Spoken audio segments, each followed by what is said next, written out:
Welcome to Music Ed Tech Talk, a show about music, education, and technology. I'm your host, Robby Burns. With me today is Will Kuhn.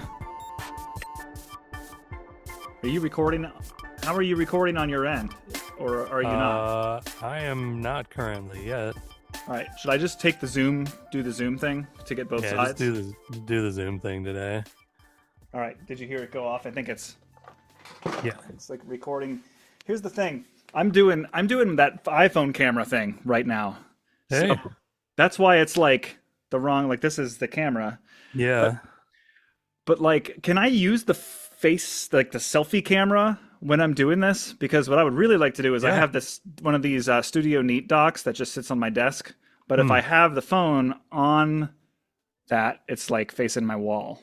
So. Oh, interesting. Yeah, I've got one of those things that like MagSafe hangs it from your laptop. I have that. It doesn't. I don't know if it'll fit on top of my external monitor, but also it doesn't You have charge. you have to get a special one for a big monitor, but those work pretty good. I've got a variety of pop sockets up here. Let me see if any one of my pop sockets is the right. I doubt it. None of them. They all have like a slight slant downward, like that. You know. Cool. I mean, I can just awkwardly just rest it right here on top of my aforementioned Yamaha Seek Track. I have it positioned in between both rows of knobs. So it doesn't slip. So the weird thing is like when I change how I'm sitting, it like moves my head around, but I'm always facing whatever the zoom camera is coming from. So if I move the window up or down, it like changes the angle I'm at. Well, we might, for in case we use this content, we might just address that you are talking to me in your Vision Pro, and I'm looking at your brand new Persona, which is because you're running the developer beta, which has up to date. I am, yeah. Yeah, you're looking sharp. Thanks. Yeah, right. Yeah, no, the best part about this is I'm in that room that I'm in, but I'm laying down on the couch. So I'm like, this is like my hands are pointed up actually at you right now. So Okay, whoa, hold on. I've got lots of questions. So I see a couch in the background. It appears that you're sitting at a desk. So you're actually sitting on that couch right now. what I did was I took a photo of the room behind me so it wouldn't look like a crazy fake background Okay, yeah. in an attempt to fool people, but no one is fooled by this. It looks significantly better. It really Does looks it? so good. Okay. Yeah. The mouth movement It's is weird, but I mean, Yeah, it's really weird when I go to scratch my nose and it blurs out my mouth. that is so strange. I'm also noticing since I'm on the iPhone camera, I'm noticing I definitely need to turn off center stage so that I stop. Oh yeah. Yeah, you're not moving around that much. There you go. That looks better. Yeah, this is Uh, totally fine. Honestly, like this is creepy as hell, but I kind of like not having to get my room clean for this. Like, so wait, how do you tell the Vision Pro when you're on because you're on a Zoom call? So are yeah. you using the Zoom app in the Vision Pro? Yeah. Okay, so they have a native app in the Vision Yeah, Pro. Zoom has a native app somehow. And Yeah. is it a Zoom feature that you can choose your own background? No, so the Persona is a camera, but it's like it has multiple ways of presenting itself to apps, and one way is it's basically a virtual camera, and the rest of the frame has to be something else. So, like you have this thing in the Persona creator that's like choose your background, and there's a bunch of pre-made ones. There's just solid colors. You can also just take a photo and do it. So that's what I did this time. And you can show me in all the silly environments and stuff too. If you're doing the FaceTime, we're all personas together thing, then there's no background to that, and you're just kind of floating in space. All right. I haven't actually tried that yet. That's uh, still working on getting Jen to create her persona at some point. She's she almost got there, and like the speaker is very loud when you take it off and it starts talking to you, and she's like, "Oh God, shut it off, shut it off." So are you wearing AirPods Pro right now? No, this is just the built-in stuff. Okay. Does it sound bad? No, Oh, good. no, I think it's Glad great. I'd glad to love to hear be it. using one too. I was kind of curious that they said the AirPods quality got upgraded for the microphone, but I have not yet tested that out. I'm gonna try it one of these days. I'm gonna record on my AirPods. Did they say that was for all AirPods? That's like some AI software stuff that happens after the fact, or just the pros? It was it was the Pros and the most recent generation that has noise canceling. Okay, I have those right here. Okay. Oh, nice. Yeah. How are those? How's that work? I haven't Well, tried I have the those. AirPod Pros. I love them that they don't stay in my ears. These are Hmm. great. This is my favorite pair of AirPods I've ever had. It's like Oh, the same design with the stem and the little clicky stem of the AirPod Pros, but with that's just cool. that plastic style that sticks. It's just more tactile. It sticks in my ear better. They don't ever fall out. Hey, They're why not? small. Yeah, I like them. I've had a lot of bad luck with AirPod Pros staying in my ears. I have a pair that I sometimes use because I actually use. So I've been meaning to write about this on my blog. Maybe this is content. I never followed up when they announced this feature, but I sometimes use the AirPods Pro for that hearing protection feature. Like if I've got Yeah. some speakers down here, like blasting a Metallica song, and I've got a private student down here playing some drum set. Maybe we're both playing drum set. I'll put those in and just turn them on to basically like you're at a rock concert mode, and it's pretty good. Like they do Yeah. the job. I saw kids at Drumline doing that instead of earplugs, just throwing their AirPods on, and that was their hearing protection. And it's like better than nothing, I suppose. Like that's not bad. I'd lose them on the field if I did that, but that's cool. Well, hey, we're back. That's which is cool. We recorded. I feel like we recorded quite a long time ago, but I only just published our last one. I either Cool. be right before this one has aired or right after it. There's going to be an interview about the school music I am license. recording a podcast right now, just so you know. So yeah, this is Robby. Robby's up here. You can't see Robby. He's up here on my ceiling, and my picture frame's here, and this is where my notes are for it. And so yeah, and he's watching a video of me, but I'm sitting in that chair with this background. Yeah, the boys are over having a jam session. They're printing Killer, stuff out. amazing. Thanks, Jay, for Yeah, taking yeah. care of that. For the edits. Um, shout out to Jay, unrelated to the topic of editing this show, but Jay traveled far to Lamy pen going at a business sale to buy me a fancy pen the other day, and I'm Really? grateful. Yeah, that has been shipped to my home, and I'm looking forward to the delivery of that pen. Oh, that's sick. That's Shout that's out. nice. So you're a pen collector? I didn't know that. I'm really trying to limit myself on this one. This is you can go too far because what happens is you think pens don't matter. This is there's hobbies out there where you want to like become awakened to and enlightened to like what there is to enjoy about that world. And but the problem is that when you do, there's never like there's just it's like you're creating a hole in your heart that you're never gonna fill. Like you're What? because you what you do is you realize what you like about a pen. You realize how much better a pen can be than like some Bic thing you just found on the ground. But then you start to realize, oh, but like, what if there was a pen that where the ink looked like this and the feel was like this and it was a retractable. You start to just like collect and accumulate pens in pursuit of the best pen.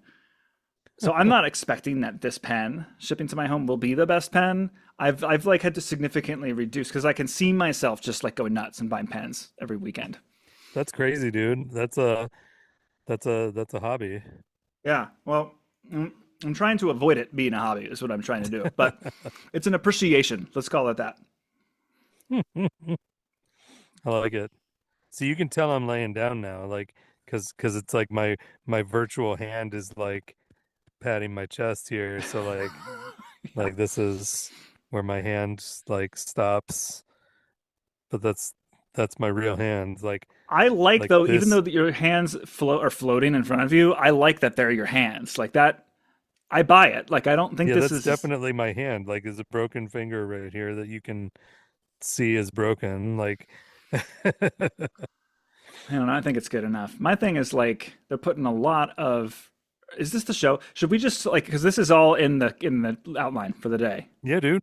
Let me do some intro stuff. I mean, here's the thing. I just wanted to upfront here. We're going to be talking about. There's been all sorts of big tech keynotes. Like Google had I/O, Apple had the Worldwide Developer Conference keynote. Did Microsoft have something? I'm sure. Probably. I don't know. Why do we talk about the big tech companies on this show is because that's basically who runs all of our tools these days. So, as music teachers, we're directly affected by what these giant corporations want to do every year, whether we like it or not. And the two of us happen to be great fans of these events and like following what's going on and being on the leading edge of what's happening. So, if you're ever listening to this show and you're like, why the hell are they talking about WWDC? What is that? I don't even care. Like, like the stuff that happens at that conference every year in a year's time will trickle down to like every person who uses technology. And as music teachers, if you're up on that and you know what's happening, that is going to help you be a better music teacher because it's not going to surprise you and you're going to have more options. And more options is better, always. There you go. Couldn't have done that better. Couldn't have done that better myself. Before we get to the keynotes and what happened in our thoughts, just wanted to say that there's a couple things that have happened in the industry. Dorico 6 is out. Wanted to highlight that. And Cool. in the show notes for this episode will be a link to where you can like read their post about it and download it. I remain, I mean, like I know you don't use one of these notation tools that much, but for me, Dorico remains just the best modern tool for this job, and they keep iterating on it. And it's interesting to see the reactions from people because like they seem to every time they release a major update, there's just so much stuff you can make one of these tools do. And there's always like some people who are like, this doesn't do anything for me. And then there's other people who are like, this is everything I've ever wanted. Because there's just like people get really particular about What these what does workflows. what does Dorico mean? Why is it called that? It's the name of a guy who's historic in music engraving. That is a deep cut. Yeah. That is the deepest of cuts. Props to Dorico for keeping it real. What's the big new feature in Dorico 6? Let's see. 16th century Italian music engraver Valerio Dorico. Just so you, just so you know. Um, That's that's yeah. good. Let's do a whole episode on that guy But next what? month. Yeah. What I will highlight actually is so like there's a great blog, the Scoring Notes blog, and then they have the podcast with Philip Rothman and friend of the show David MacDonald. They like cover this crazy in depth. They have like they always have a blog post that reviews every little tiny feature of the software, and I think Oh, okay. it's great for nerds who just want to like dig into it. It's always one I of like those kind of blogs. That's cool. yeah, I think it's a pretty cool thing. I'm trying to see if there's like a top level view. So Dorico 6 expands your engraving horizons and assists you in producing peerless performance materials faster than ever before. Dorico automatically checks your score as you edit, highlighting issues that could raise questions in rehearsal and recording sessions in the new proofreading panel. So Dorico's got kind of like this Lightroom interface where there's like, it's very modal.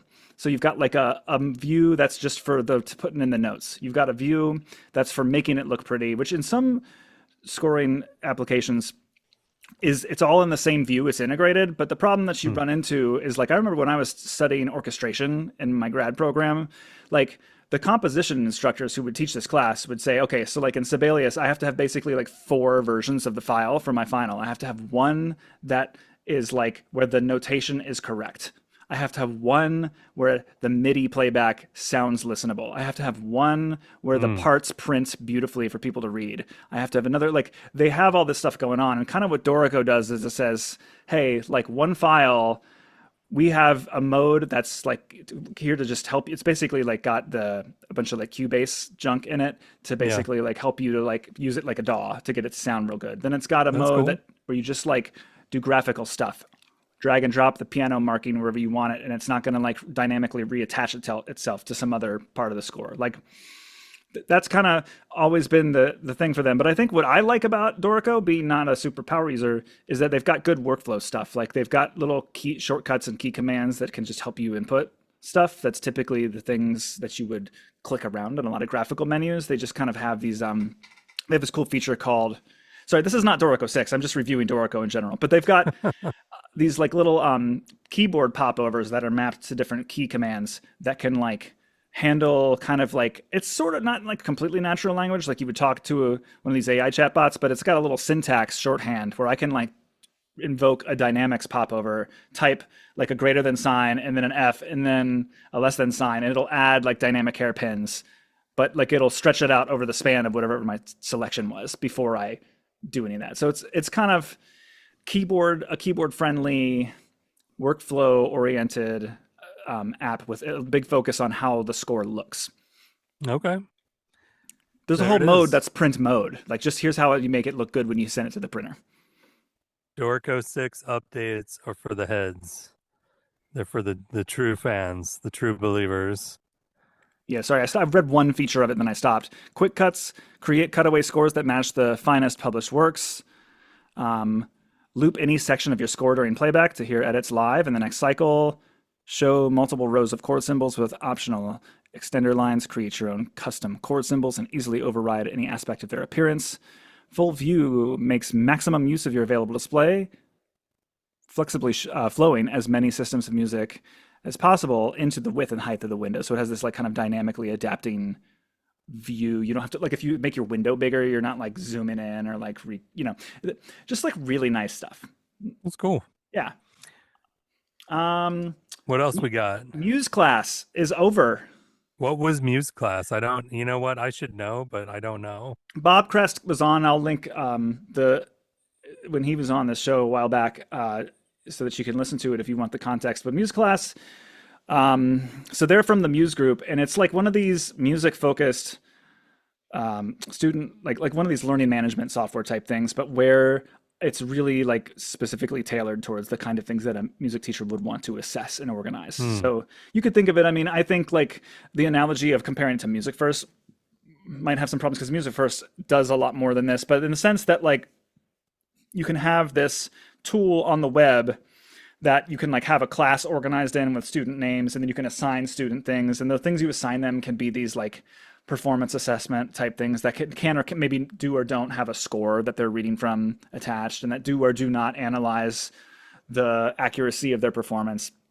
There's been a lot of these over the years, and I know a lot of them became essential tools during the online times of like 2020-ish, 2021. Note Flight Learn is famously another one of these. And with Hal Leonard acquiring or being acquired by the Muse Group, the company kind of owns a lot of tools that do notation and a lot of tools that do this sort of like learning management kind of stuff. So, And importantly, they also now own the rights to the content that is being published in these things, which I imagine makes all of this a lot easier to roll out. the content thing I want to come back to actually in a second, but I Hmm. would just say like I think maybe, and I don't have any insider information on this, but I know that like MuseClass, like a lot of the Muse Group's offerings, was being offered free. I didn't ever really use it in my classroom, but I appreciated that they were trying to make it really clean and simple, which is not a thing that a lot of people in music ed tech are doing. So they were really trying to make it free and useful and easy. Um, so I don't know. I don't know if like, I mean, Note Flight Learn is also a product underneath that umbrella. I don't know if Hmm.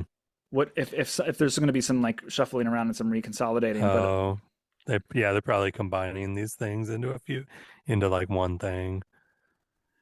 the content is the interesting thing. I know SmartMusic is still very popular with some of my colleagues, Oh yeah. and the SmartMusic is the software like that where the kids get assigned stuff and then see the notes of the score of whatever band piece you're playing. They record themselves playing it in time to a professional recording, and then it does some analysis.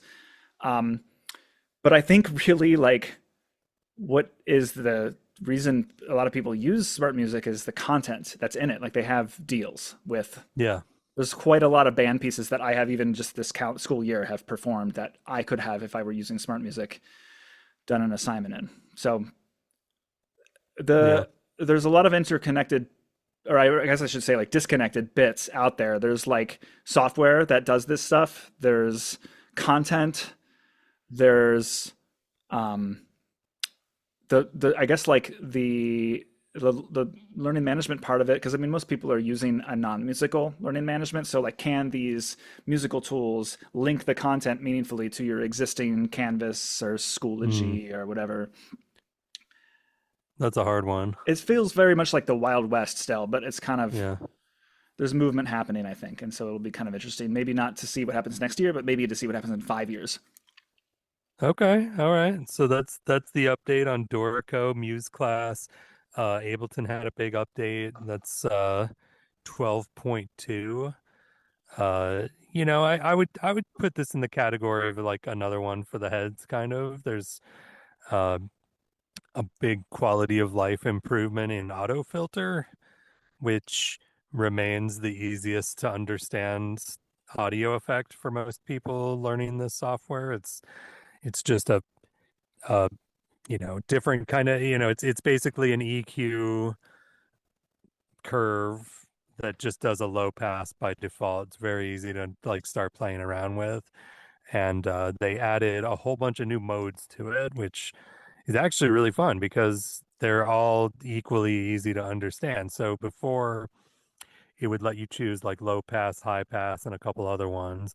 And now it's got DJ style one, which is it's like a high pass and a low pass depending on which way you turn the knob, which is very handy. So you can just tell everybody to set it to that and play with it. It's got a couple other ones. I liked this one's like a vocal formants EQ that can morph the different vowel shapes on it, which is see these gestures I'm doing with my fake hands here.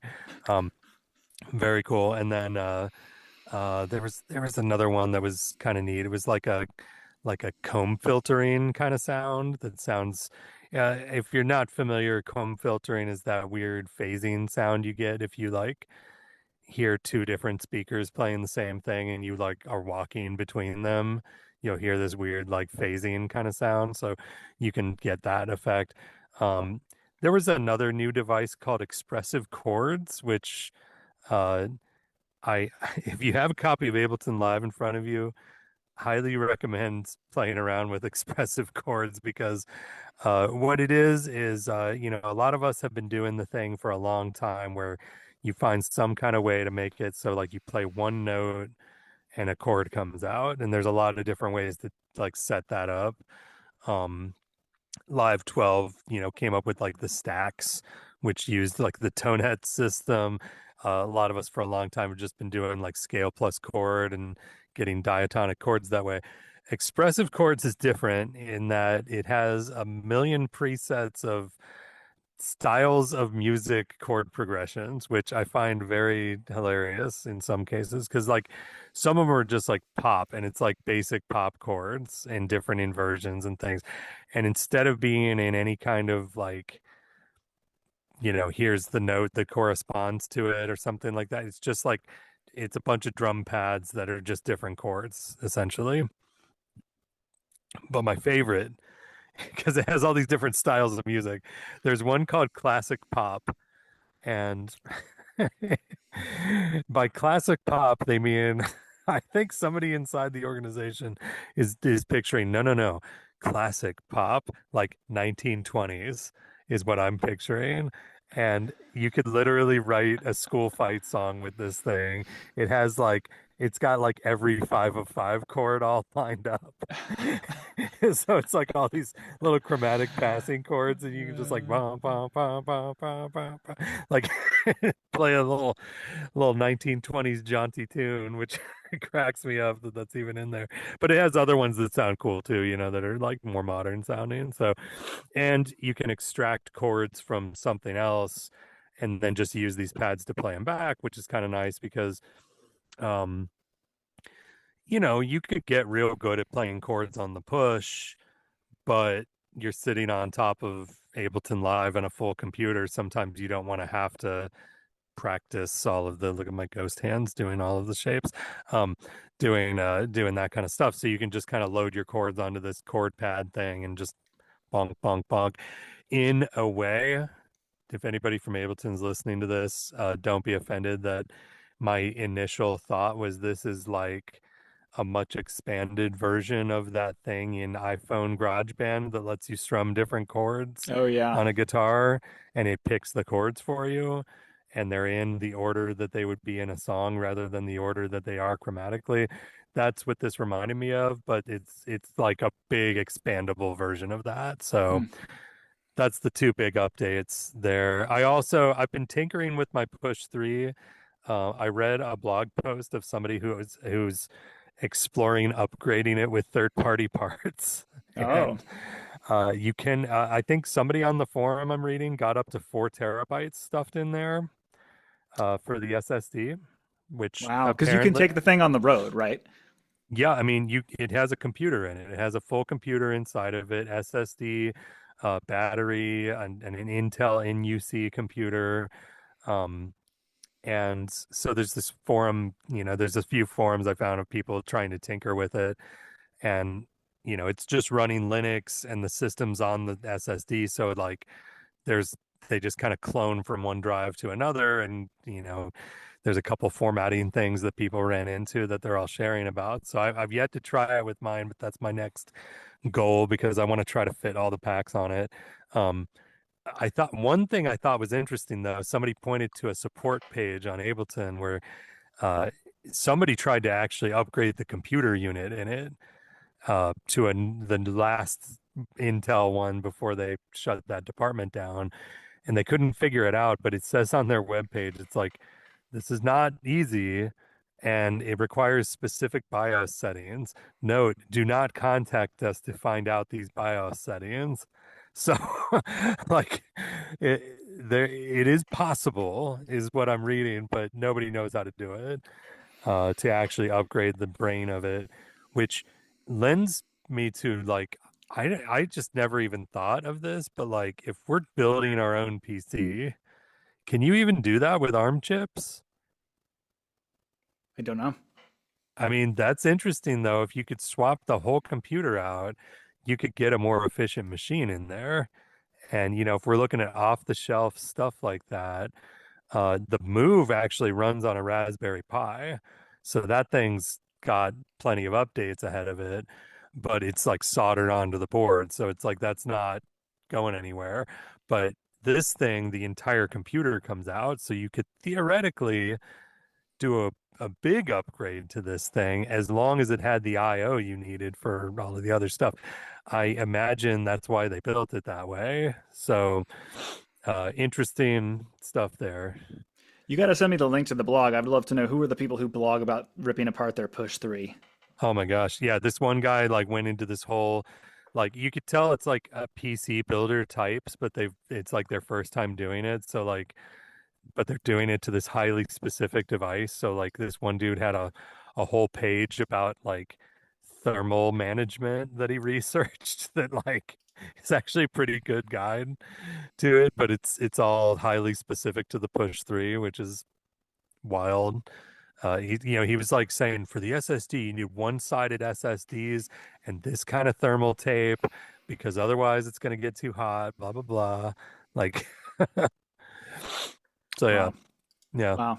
that's the mini topic there. That's many topics. The next section of our outline, what's new in AI? Ooh, we've got a good thing in here. Some good stuff in Yeah, here. I added one there. I'll probably think of another one there, but I'm gonna skip this first one here.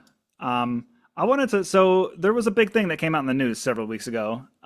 Well, I guess it maybe is really Was not it? that big. Was it a I big don't. thing? It was made to be a big thing, but I don't think it's really a big thing. So, Sounded big.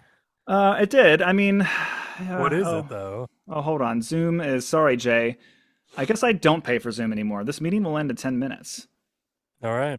Um, I guess we're gonna have Well, to we can record. just like start it and stop it and restart it if you want.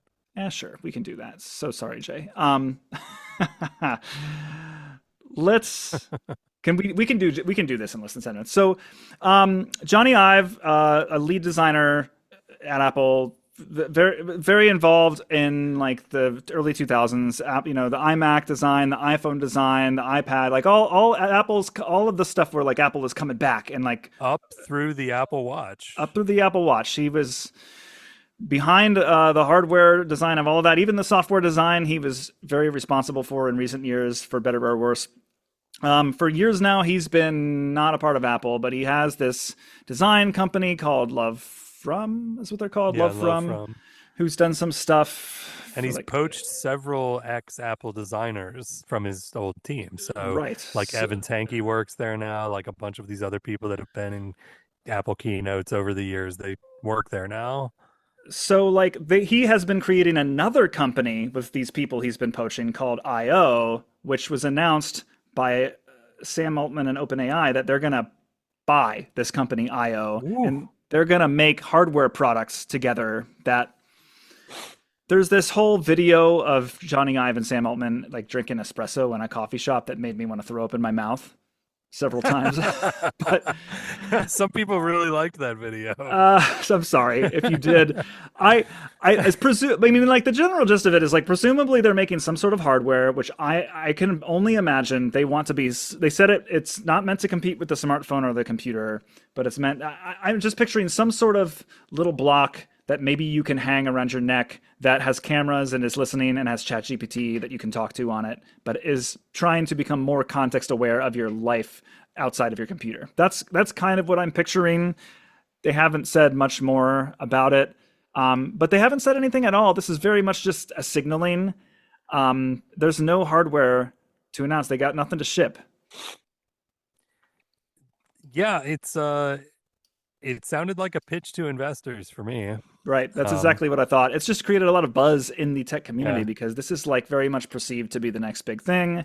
And will the hardware for this next big wave of AI chatbots actually be some other separate new kind of computer that we all buy and add to our existing computers? Or will actually like Pixel and iPhones eventually figure out how to make Google Assistant and Siri just be that thing? And then your phone just becomes that thing. Hmm.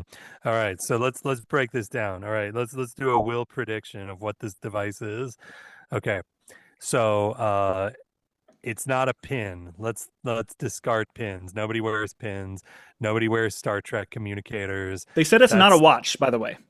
and it's not a watch because he already did a watch. He's not going to do a watch again. He already did the best watch he could come up with. He's not going to do that again. Um, and I would imagine Apple's long-term response to this whole market is the watch, but um, is it glasses? I'm going to say no. There's a lot of people that don't wear glasses. I think they I also don't. might have said that's not glasses. Okay, so it's not glasses. Um, is it a necklace? Is this some kind of Johnny Ive Gen Z necklace chain? Maybe. Is this some kind of over the ear, like looks like a hearing aid kind of thing? Possibly. I don't know. It's screenless. They did say that much, that this is something to move beyond the screen. So on, smallest form factor could be some kind of ring. We're decades out from contact lenses that can do enough stuff for this, and all the wireless power that would be needed for that. So, so my guess is this is going to be um, either total vaporware, and we'll never see anything from this ever again. And Johnny Ive rides off into the sunset and keeps doing fun couches with Mark Newsom, or this is going to be like the OpenAI version of all of those crappy pins, and they're going to try to do a good one of those. And so, like, that's like the sci-fi dream is like you've got the little buddy that you talk to that's in your ear all the time. And OpenAI does have like the background tech, the underpinnings to create something like that. Um, would it be low enough latency coming through a small device without round tripping through a phone? That's a hard one. I don't know, man. So I think if you picture a necklace with an AirPod hanging on it that has a loud AirPod speaker and the microphone, and it's going back to the mothership the whole time to get its audio, you could theoretically make something like that look really good and be something that you might want to wear every day. So I could picture that. But hardware is hard, man. Like OpenAI is a software company that, still has organizational challenges, still heavily reliant on bigger companies funding them. So, Johnny Ive wants to make this thing. I mean, the weird thing is, it seems like a company and a product that's meant to be bought by a bigger company. So either OpenAI is going to become a bigger company, or this is going to be like Beats, and it gets bought by Apple or somebody else that wants to have their own little brand. Like, I don't know. It's interesting though that Johnny Ive's back in the videos. That guy's a legend, and uh, I would not take lightly any announcement that Johnny Ive had to make, especially if it was made in such a pretentious manner that to get the attention that got. And honestly, Sam Altman's Aura points went up like 1,000 on that video because he's associating himself with like the greats. And honestly, he's there. Like I think that he's the guy to watch. It was Musk for a while. Musk is out of ideas, but he does have the Starlink network, which I should get back to that in a second because I got to use Starlink last week quite a lot, and it's very good. But yeah, Sam Altman's making moves. Good for him. Props to Sam. And Johnny Ive doesn't. He's kind of a quiet guy, so it must mean something. Oh yeah, But I think your two which you've put as the two possible outcomes are probably very likely. that's all you can make. Okay, Apple owns all the screens. Like like this was I forget. I read it a long time ago. It was one of those like old Cory Doctorow book type things where it's like, what's the future going to be like or whatever. And like, it was just like Apple owns all the screens. We got to do other stuff than screens now because they own every form factor of screen. And that's absolutely the case, isn't it? Like, whether, if you make a phone that competes, you're using screen sizes that Apple dictated to you. If you're making a watch that competes or a music gadget, you are using screen sizes that Apple dictated with they don't have a monopoly over the market, but they have a monopoly over the profits from the market.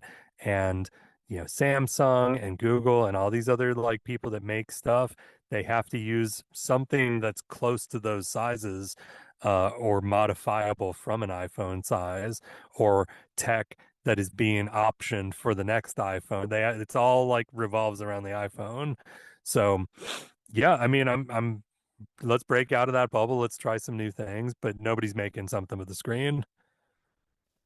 Yeah, I'm with you there, and I think so there's so much incentive with how like developed a lot of these screens are too. Like there's so much incentive if some company wants you to switch.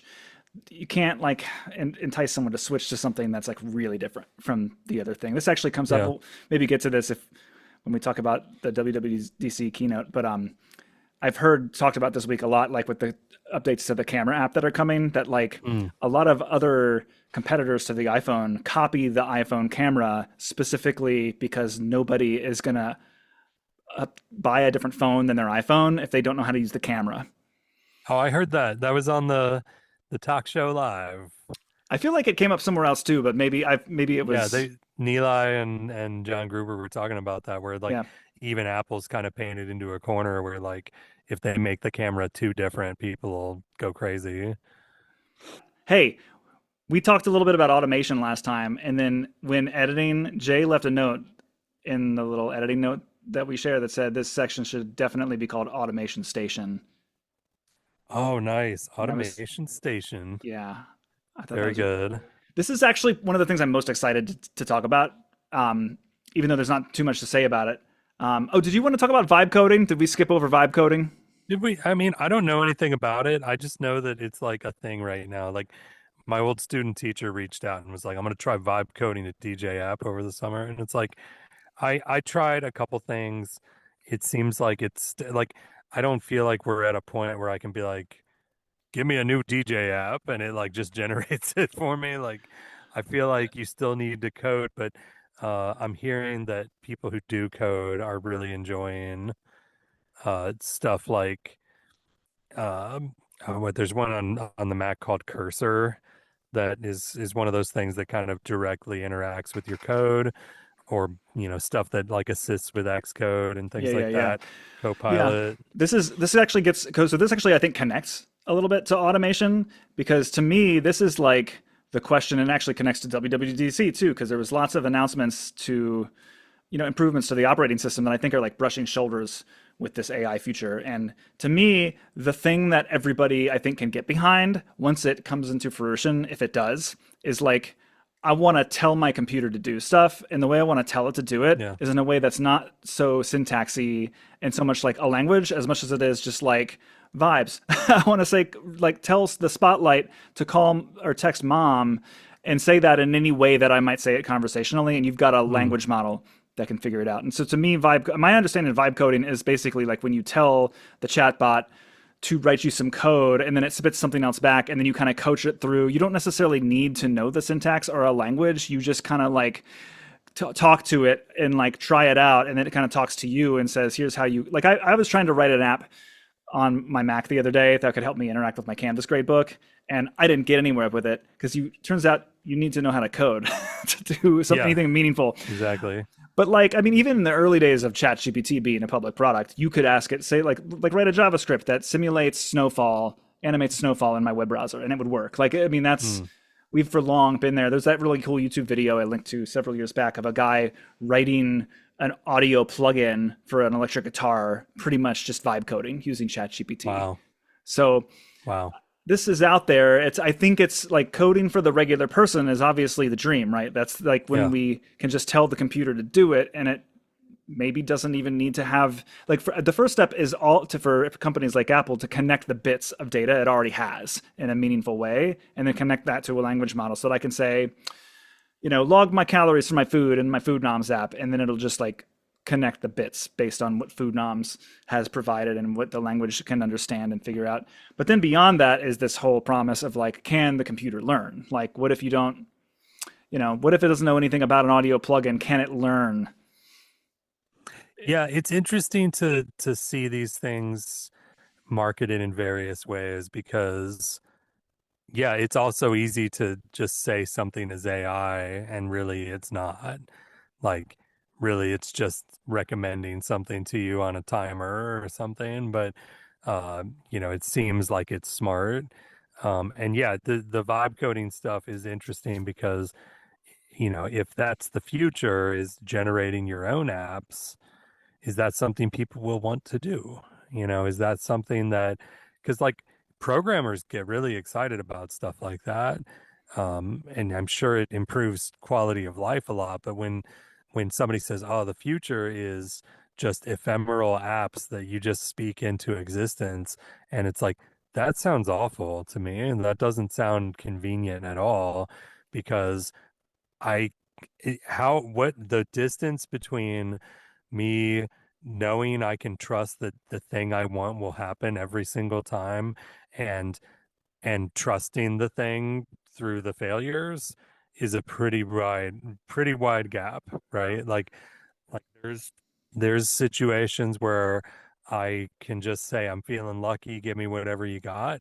But there's other situations where I want to press the go button and know that I'm pressing the go button. So um I think this stuff's interesting because, as music teachers, we're going to see a lot of buzz over the next 3, 4 years of every software company, every music app, every educational thing is going to be AI, whatever. Like, I just saw that use the like University of California system, I think, is giving ChatGPT premium to all students, and it's like that's massive.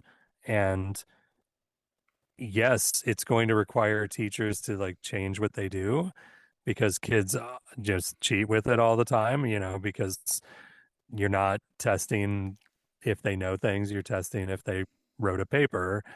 Um, but stuff with automation, this is automation. So it's like picture like what we are. We're just like human animals walking around. We have to eat, we have to drink water, we have to have shelter, but outside of that, all this other stuff is optional. Learning how to read is technically an optional thing. Like learning how to play the piano is an optional thing. And there's things that we like to do that we're going to keep doing. And there's things that we don't like to do. Like I saw this meme on Instagram the other day that was like, it was like a herd of gazelles in the wilderness. And it just had text over the picture that said, they'll never know what it's like to be good at Excel. And it's like we've invented all these skills that aren't really skills. They're just like of the moment things you need to know how to do, just like using a typewriter used to be.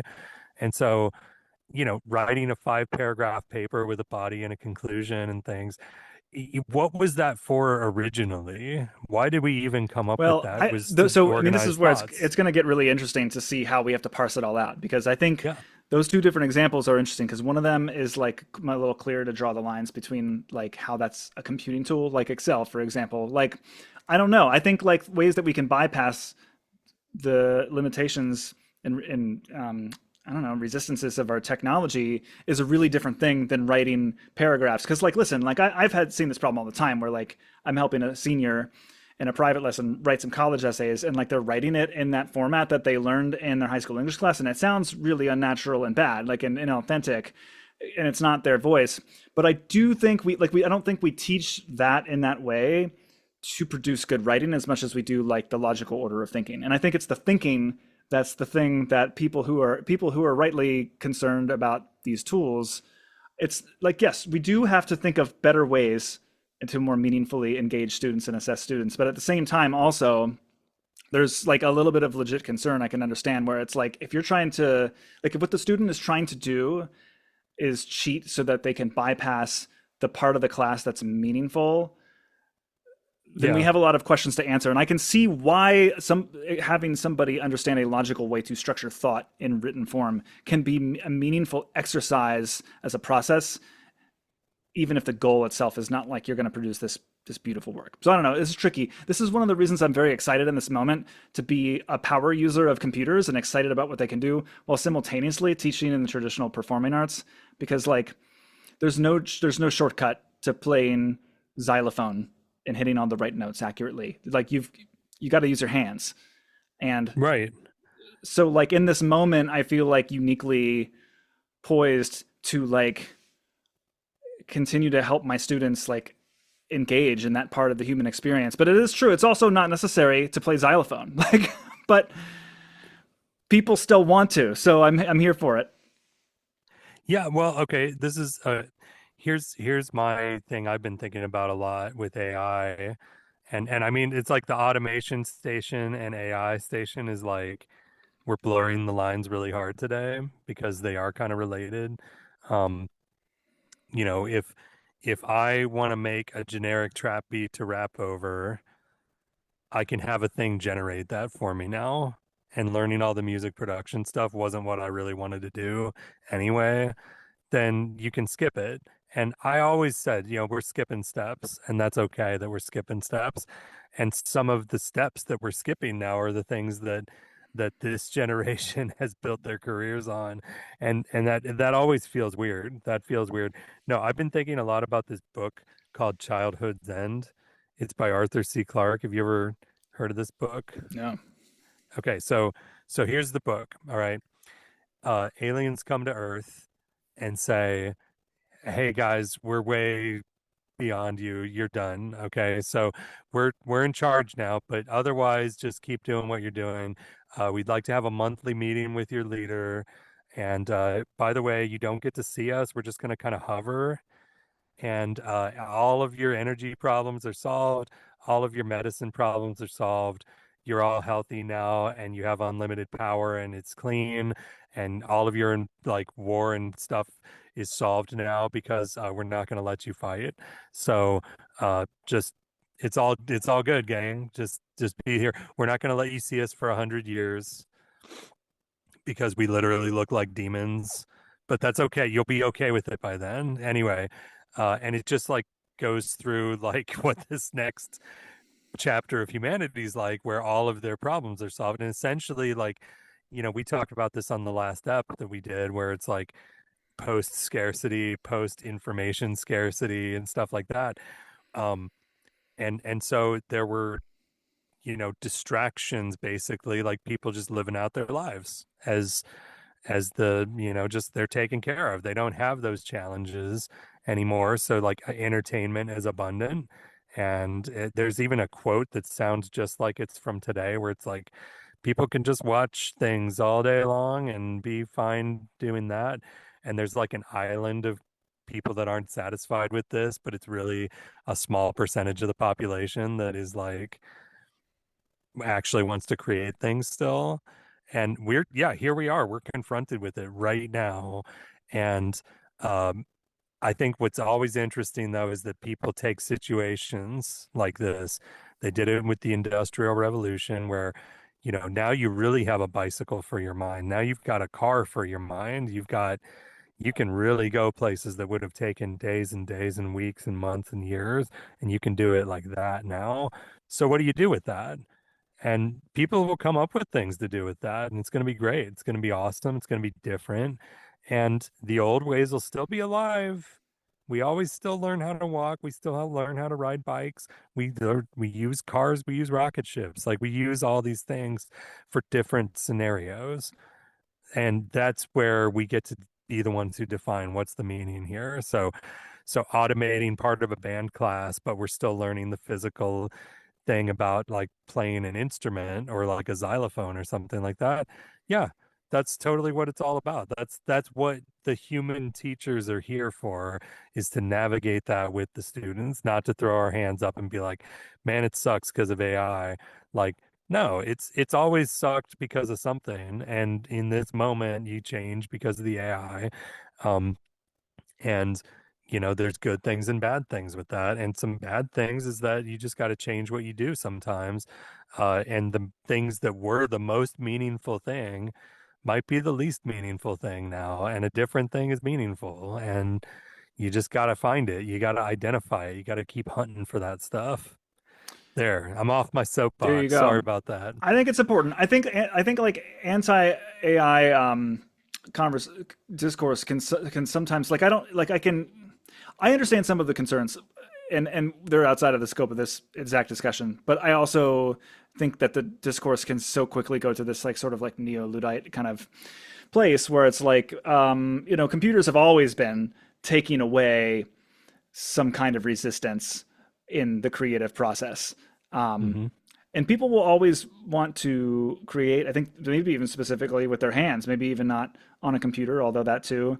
But for me, I've always been excited about where the computer can just like resist me a little bit more. And that's why in the automation station note here, I've put, did you see the Sky app?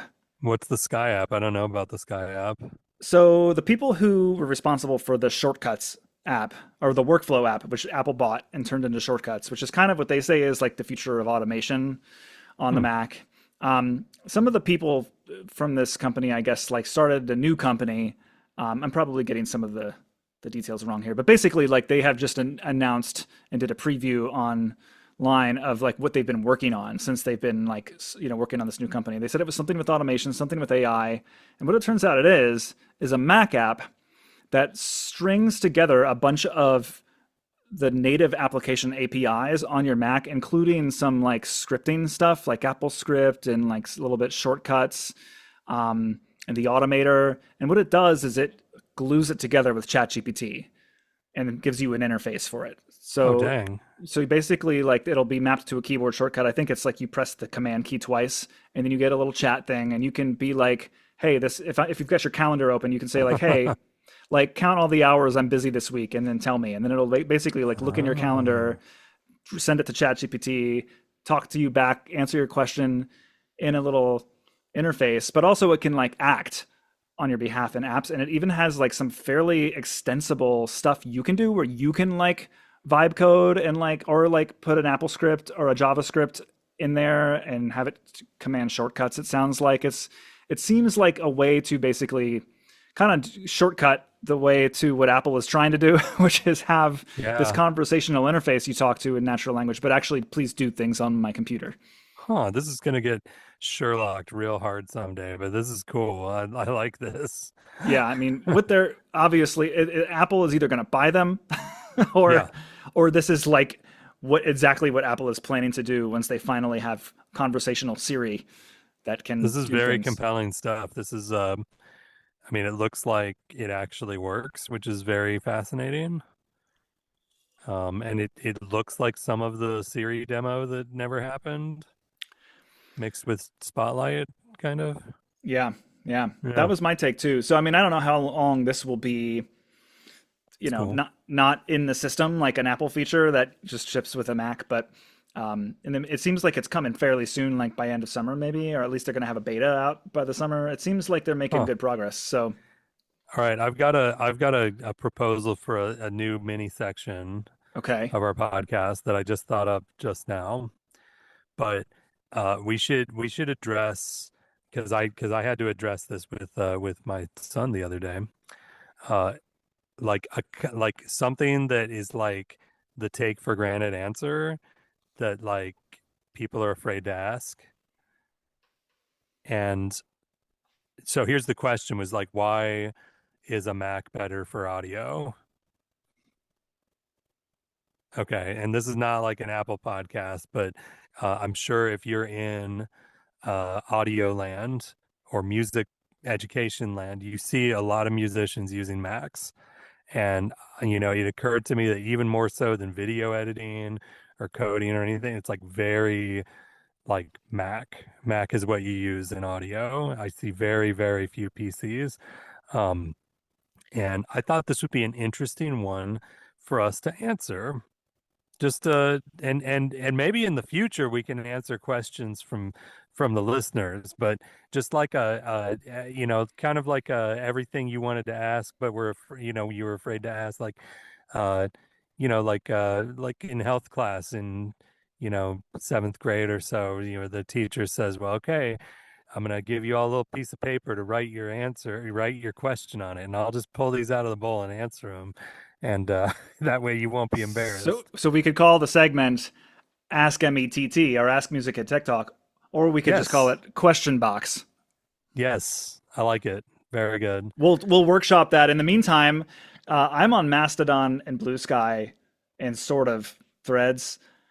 But if you want to just email me, Robby at robbyburns.com, any of your questions, we're happy to pick probably one every episode. Yeah. We And can it do could be, that. and for now, we've gotten plenty of questions in real life, IRL, that we can just answer. So I wanted to answer this one Yeah. But what is your because answer? Are you going to give a pretty technical answer? Because I have a very non-technical answer, which is, what's your non-technical answer?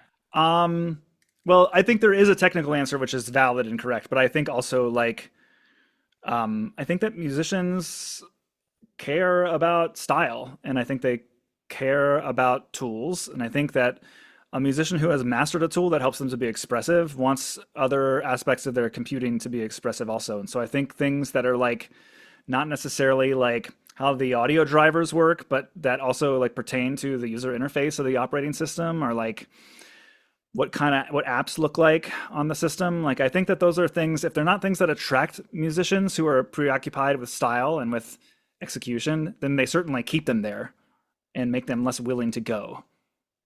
All right. Well, that is a good answer.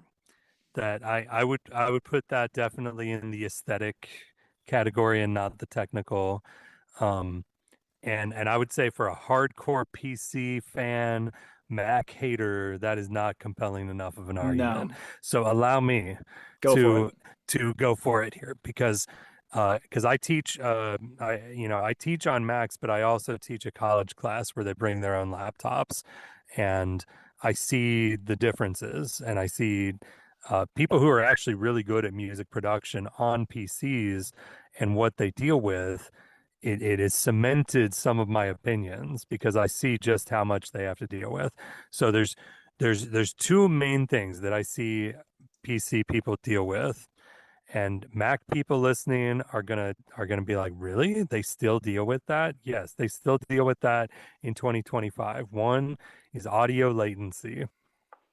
And when you're choosing audio drivers on a PC, you can choose low latency drivers. They exist. They've always existed. Um, but many PCs do not come with low latency drivers.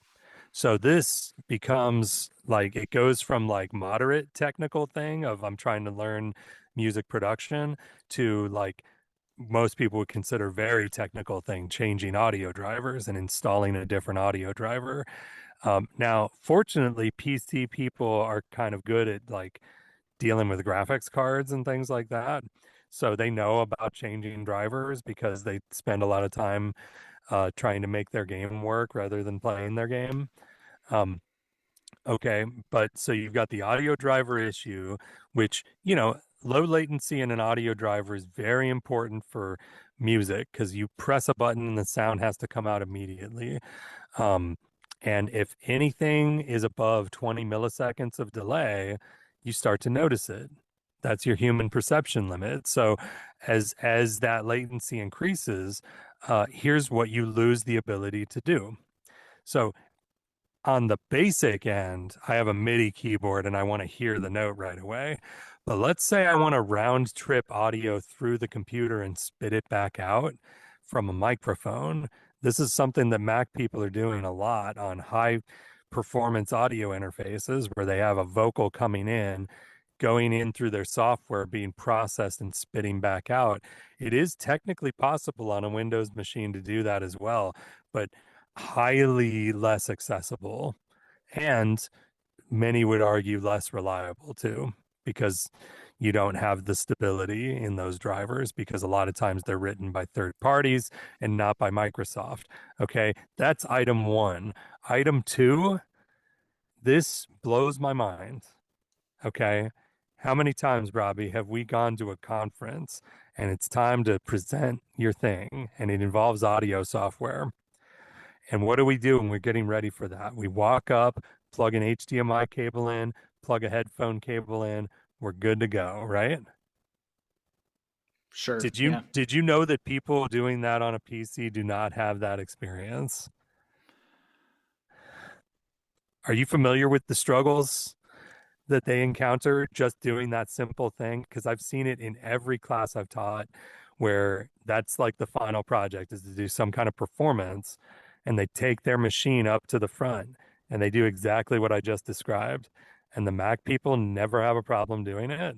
And the PC people, it's like gonna take a while. It's gonna take a reboot. It's gonna take a fiddling around with what output we're doing. It's gonna take some kind of headache. And it just shocks me and surprises me every time. So anyway, those two reasons I think are reason enough to say that the Mac has some audio chops that the PC is missing still.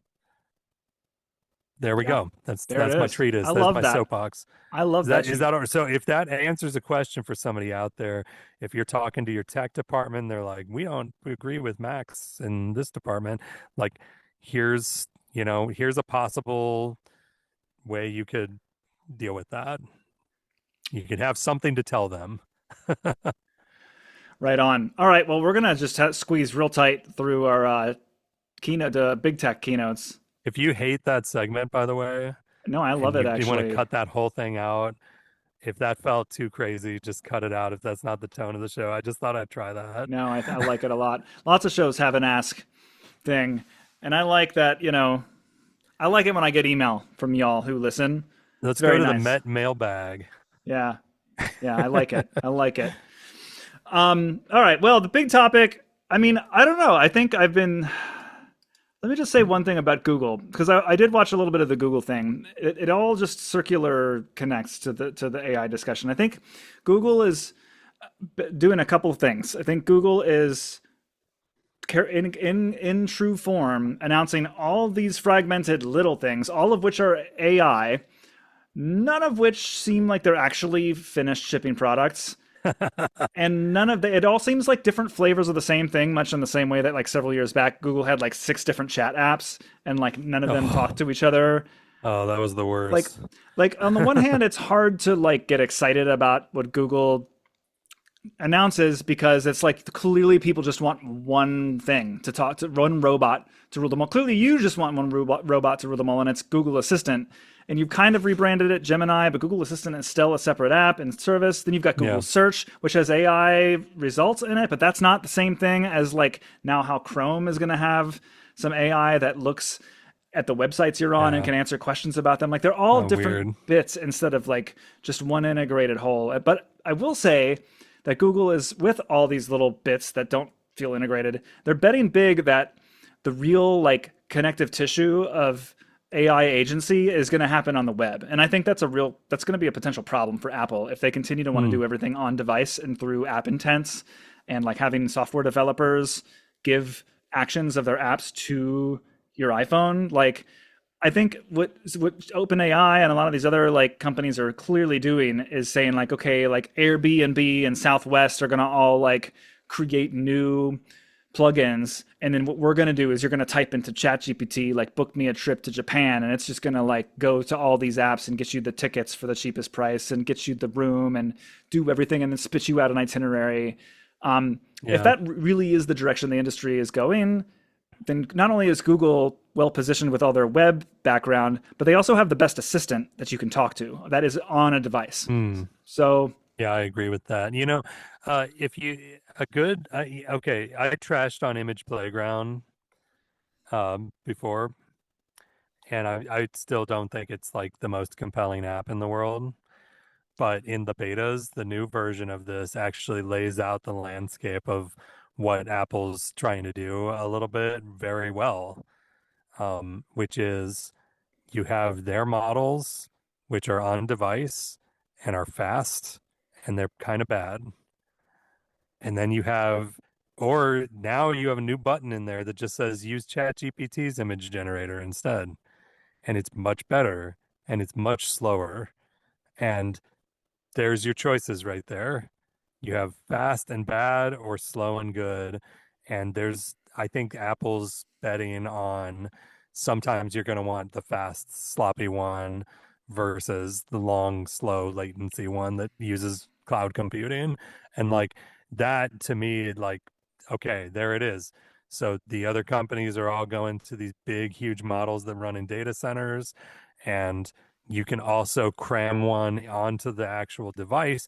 Both of these are going to be valid use cases for AI in some level. Like, okay, here's one that I can picture audio wise, has nothing to do with any assistance or anything, but like uh picture a microphone that's like a cheap microphone that has all of the voice extraction stuff built into it, running in real time enough that it sounds like a very expensive microphone and it's indistinguishable from like a real nice microphone that has a lot of hardware components that make it sound that way. That's exactly what they do with cameras nowadays, and that's totally coming to other stuff. Like if those kinds of models can be made on very low end hardware, that's a big deal. That's possibly a bigger deal than the data center things. yeah, I think you're hitting at the main AI message of kind of moving on to Apple's conference now. Like kind of what their strategy seems to be is like they last year they had this big announcement like we're going to make Siri something that you can talk to more easily like a chatbot. And if an app developer over the years has like done that thing where you like I'm just going to keep talking about my calorie tracker just because I think it's a good way to explain how these things work. But like if let's say you're like the FoodNoms app, well, FoodNoms has like a shortcut action that can like log calories to the app, and that Hmm. is like something that when you're making a shortcut in the shortcuts app, you can add that as a step that happens in your sequence of actions. You can also in the spotlight search like log calories or log water, and then it shows up an action that'll instantly just do it in the app. Well, now what Apple is saying is like, if you're donating these things that your app can do to the system, our new Siri can do them on behalf of the user, and we can figure out whatever language they talk about it in. Well, Apple has not delivered on that promise, and they've been pretty famously criticized for it over the past several months. But what Oh they yeah. did say is we do have our own model.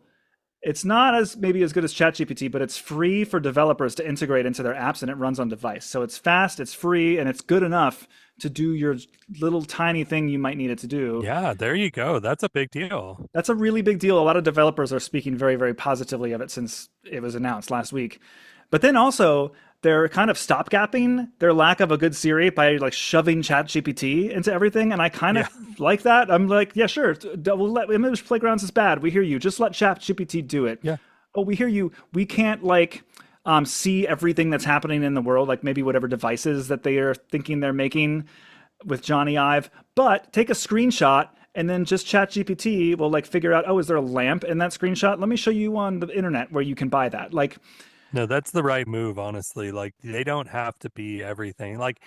And you picture the early days of the web, like uh, did at one point Microsoft had to decide, do we need a web browser and we need to put that in Windows, but like we don't need to make the search app either. Like it's like you got to decide how much of this can you handle.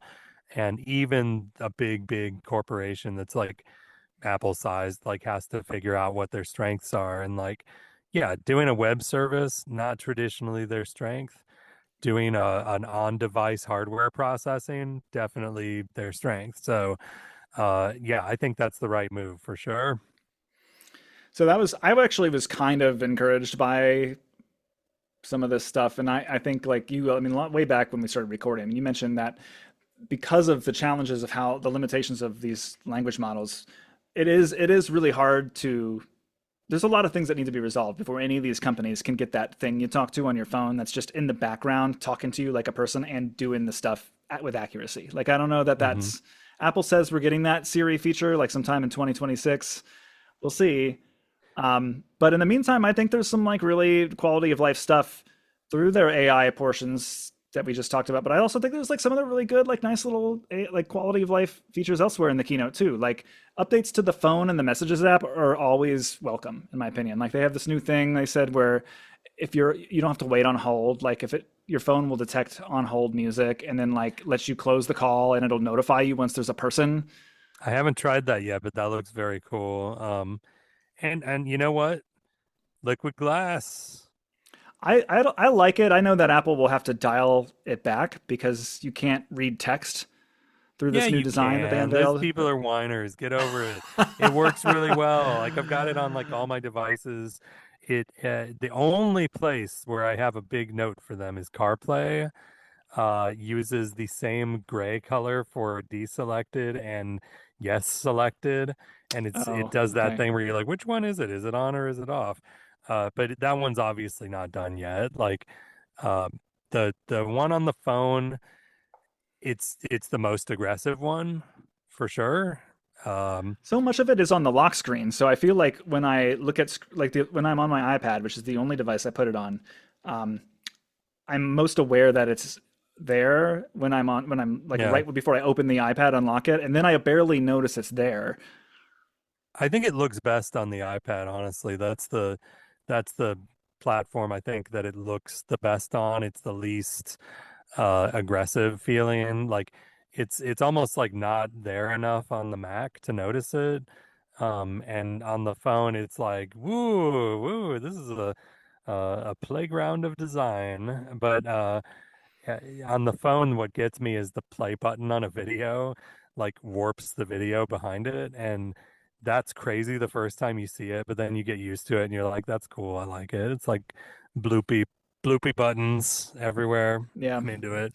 Yeah, I'm into it. I like it. But yeah, on the iPad, I mean, I just really don't notice it that much. It's also, other than the way that contextual menus sort of like open in context of like where your cursor is, I mean, I don't That's really, cool, actually. I yeah, like how it's like it's like a new take on the hamburger button. I like it. That aside, I don't really think this is a redesign. It's just a new coat of paint, more so than what I think I was expecting, which was much more an evening out of how software feels across all the Apple platforms. I feel well, the iPad multitasking we'll get to in a second, but that's really just copying the Mac more than it is rethinking how apps work in a way that like spans all platforms. For me, it goes back to Aqua. Like this is like what Aqua was trying to do, that first version of Mac OS 10 back in the day, and it's fun to see a live version of it. I think it's sick. Yeah, I like it. I have far less critique about the design of it than what I've read on the internet, but I guess No, that's the internet. people need to people are dumb. Just it's fine. I didn't think there was anything Apple was or could ever do to make me like multitasking on the iPad, and then they just like killed it in this part of the keynote. Like I've immediately installed this on my 2018 iPad, and it runs between it being dev beta 1 and a 2018 iPad, it runs real bad, but like the promise of it is so immediately clear. That's so funny. I'm running it on a newer iPad and it's great. You run into a couple of things that remind you it's an iPad every now and then, but I pushed it hard. I edited our trip vacation video in Final Cut Pro with the multitasking on, and like you do notice every now and then like that Final Cut has to redraw all the bubbles because it put itself into suspend mode, but this is running on an M2 iPad. Uh, I liked it. It's Yeah. yeah, it's great. Now, do I use it that much? No, I think most of the time I'm using the iPad in full screen mode still, but uh every now and then it's nice to just be able to move the windows around. So good on them for just like doing it. Now there's a whole like, the menu bar and the tiny stoplight buttons. I'm shocked to see the stoplight buttons outside of a Mac. I've never seen that before. That's a huge deal. So good for them. And, if they're presenting this as like, this is the future of a computer and computers got to do this, I think that's what this is. And it's like the Mac's the professional fiddly computer that you can break and you can code on and you can go to the nuts and bolts. It's still very much a classical computer, and iPad's the modern version for the modern person that doesn't want to deal with all that. Like, great, you did it. And yeah, they they definitely want you to buy both still, which is kind of silly, but yeah, no, iPad's going to get a great update. Hey, yeah, so let's like, I don't know. To me, it's fun to talk about the things that caught my eye. As far as the Apple keynote goes, that's to me the iPad and the AI stuff, kind of where it seems that's going is the kind of like the most compelling and interesting part of it. I mean, oh, I guess you can, the thing, so the iPad is also going to be able to record your audio, which for people who are in audio, I can see that's like kind of a way to get all the podcasters who want to use Yeah. iOS to kind of shut up. But it's like, can you see that as being useful for a musician for any reason? Dude, Logic Pro on the iPad is a great app. I can totally see getting one instead of a laptop if that stuff keeps getting better. Totally. Yeah. The last time I used Logic Pro on an iPad, like shortcuts as basic as like having a region and like the timeline, like making a cut or a trim was like not mapped to the keyboard. Have they fixed that all since launch? I don't know. I'm not a heaviest Logic user. I can tell you with Final Cut, it can get you like 99% of the way there, honestly. Like uh with the trip video, there were a few features that I needed to take it the full way, but that was, you know, I could have lived without those and had a perfectly fine video too. There's a couple stabilization and color correction things that I couldn't do, but uh, almost everything else was there, including lots of the keyboard shortcuts I'm used to. So Nice. it's getting better every time. Okay. Yeah, slowly. I just love using my iPad. It's so much more fun. Like I don't really do any work on my Mac that isn't audio in my studio or like while I'm private Yeah. teaching or at my school desk with it detached like from the monitor. So for me, it's like I'm either on my phone or my iPad when I'm just kind of putzing around the house or like on the move. Yeah, I this was the first trip where I just didn't bring my computer. I just brought the iPad and did everything I needed to do on it. It was kind of great. Um, I my favorite apps are not all on it yet, but it's darn close. Yep. You want to talk about some music? Let's get some music. You've been listening to this new Bon Iver stuff. What's it called? Like Sable Fable or something like that? Something like that. I'm terrible with this naming stuff. I think it's great. At first, I was like, oh, another one of these, and then after like the sixth listen, I was like, oh no, this is excellent, actually. No, that's yeah. No, I one of those came on. I listened to this Cincinnati independent radio station that plays stuff that's cool that uh doesn't usually cross your desk if you're all on algorithms. And yeah, that one came up and it was pretty cool. I liked it. I'll give a couple of other album shout outs, just some things we've been listening to. Yu Sakai has a great Tiny Desk concert, so we've been listening to a lot of his kind of like city pop stuff. It's sort of Cool. like Japanese pop with like jazz piano influence. Mm-hmm. Oh gosh, can you do the Icelandic thing? Um, so so Hvalfugl. the Oktober EP by Hvalfugl, I think is how it's pronounced, is a lovely record. It's really, really nice. And Nice. we heard about it at a Becca Stevens concert. We went to see Becca Stevens, just her and an acoustic guitar and a couple of other stringed instruments. And she's just an exceptional human and songwriter. But it was like I could tell that she had hand selected the like jazz you up music before she walked on stage. It was also cool. It was just a cool show. It was in a pie shop in Washington D.C. that's called Pie Shop. And Becca Stevens is a pretty like she's not a big name, but she's got a base. And I was just like, there are like 20 people here. This is crazy. I guess it was because it was kind of her like personal like singer songwriter acoustic guitar record that she was promoting. So it was just she's booking all these small places. But I had a nice pie, a good old pie, and I just enjoyed Becca Stevens. And then yeah, I learned about this group.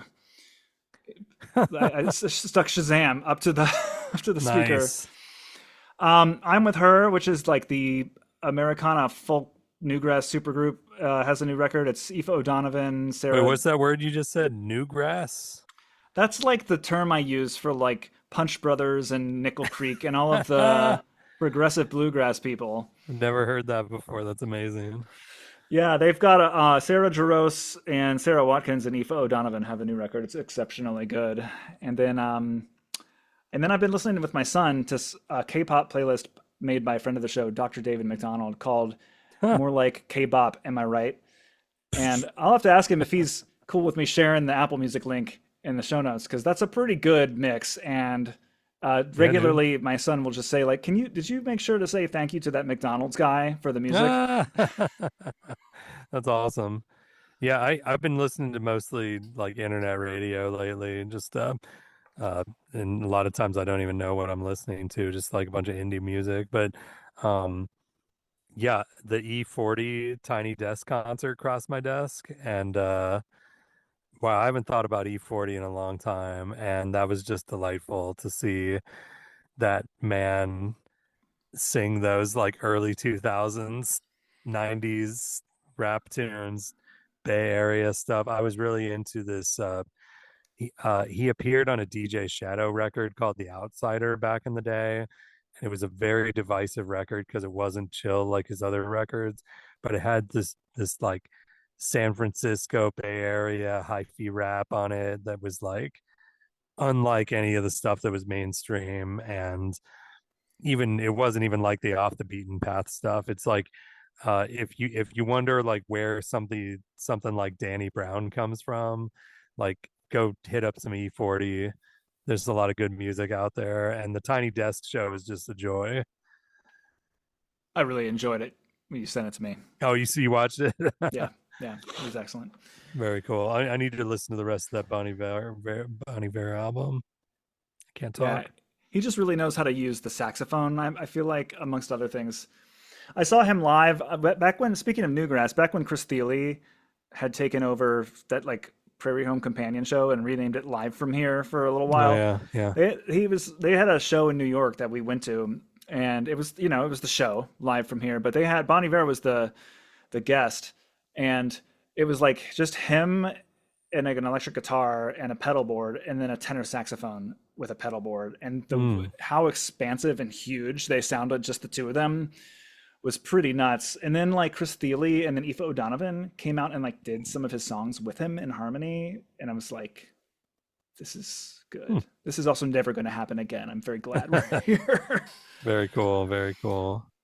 All right. Is that the show? Did we That's land the the plane? show. We added a new segment. We talked about everything. We did it all. So we'll have to touch base again sometime. That's not too long from now. Now that I'm almost on break, and maybe we talk more about these betas if there's any cool features we like. Okay. Rate doing the zoom in the persona the whole time. I think it works great. You sound great to me. Also, we'll see how the episode turns out. But I mean, I think it works really well. Cool, man. All right, man. Maybe I'll do it again. Sounds great, man. All right, cool. Well, I'm gonna go ahead and start ripping the audio. It's great to chat. Yeah. Take it easy, man. Have a good break. All right, man. You too. See ya.